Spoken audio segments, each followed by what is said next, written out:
Some nights, I kept the bookstore open a bit later, just for kicks.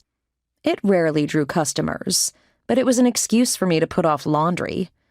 I'd pitched author signings and open mic nights to Charles, who'd insisted there wasn't a market for that sort of thing.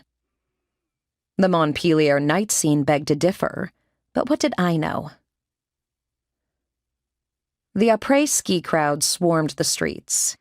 LED holiday wreaths, menorahs, and kinaras attached to the phone poles bathed them in an eerie, festive glow.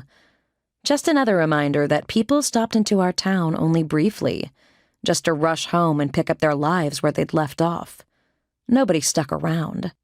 They were in and out in a week, with nothing but vacation photos languishing on social media posts and an automatically backed-up cloud storage to prove they'd enjoyed themselves.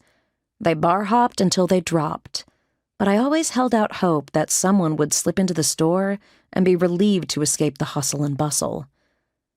I'd set a goal to finish The Return of the King in a single day, so I downed a bit of espresso and settled back in.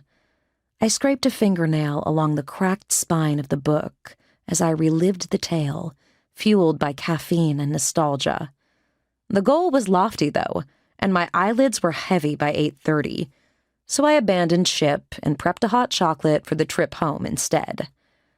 The front door swung open, and a man swept in as I drizzled chocolate syrup over my drink. "We're closing, sorry," I said, without sparing a glance.